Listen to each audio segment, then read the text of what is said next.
Hi friends, இன்றைக்கி நம்ம விருந்து சேனலில் சிக்கன் வடை தான் செய்ய போகிறோம். வாங்க எப்படி செய்யலான்னு பார்க்கலாம். அரை கப் கடலைப்பருப்பை 2 மணி நேரம் தண்ணியில் ஊற வச்சுக்கலாம். ஒரு குக்கரில் கழுவி வச்ச சிக்கனை சேர்த்துக்கலாம். இஞ்சி பூண்டு பேஸ்ட் 2 ஸ்பூன் போட்டுக்கலாம். அரை ஸ்பூன் மஞ்சள் தூள் சேர்த்துக்கலாம். 1.5 ஸ்பூன் மிளகாய் தூள் போட்டுக்கலாம். தேவையான அளவு உப்பு சேர்த்துக்கலாம்.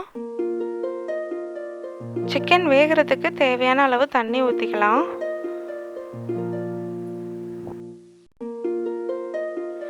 இப்போ குக்கரை மூடி போட்டுட்டு 4 விசில் வர வரைக்கும் வேக வச்சுக்கலாம்.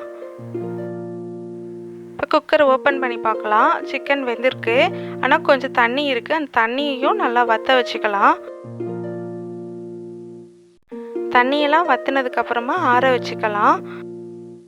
சிக்கன் ஆறுனதும் அதை சின்ன சின்ன பீஸாக உதிர்த்து போட்டுக்கலாம்.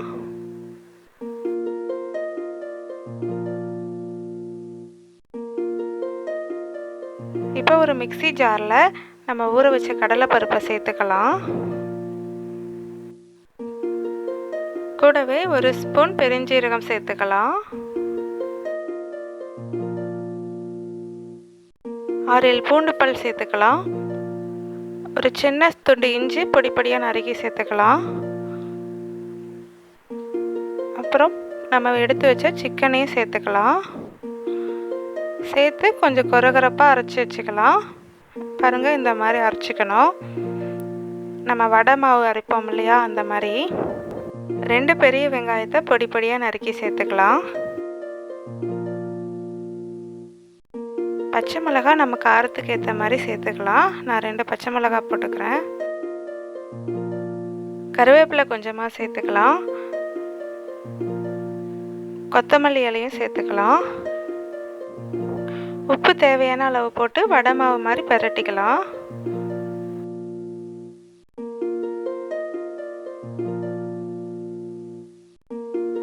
எல்லாம் நல்லா கலந்ததுக்கு அப்புறமா ஒரு சின்ன சின்ன பால்ஸாக பிடிச்சி வச்சுக்கலாம். இதே மாதிரி எல்லா மாவையும் உருண்டை பிடிச்சி வச்சுக்கலாம். ஒரு வடை சட்டியில் எண்ணெய் ஊற்றிக்கலாம்.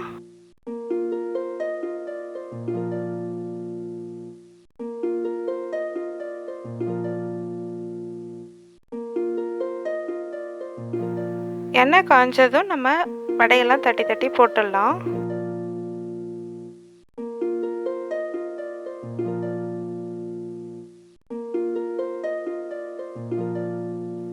ஒரு பக்கம் வெந்ததும் திருப்பி போட்டுக்கலாம்.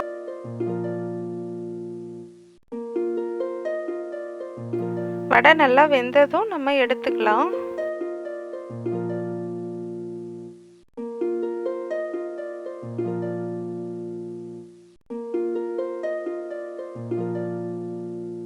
இதே மாதிரியே நம்ம எல்லா வடைகளையும் பொரிச்சு எடுத்துக்கலாம்.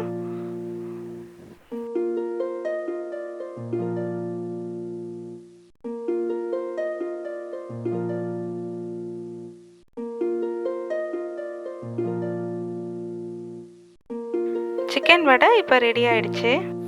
இந்த வீடியோ பிடிச்சிருந்தா லைக் பண்ணுங்கள், ஷேர் பண்ணுங்கள், சப்ஸ்கிரைப் பண்ணுங்கள், மறக்காமல் பெல் ஐக்கானை கிளிக் பண்ணுங்கள்.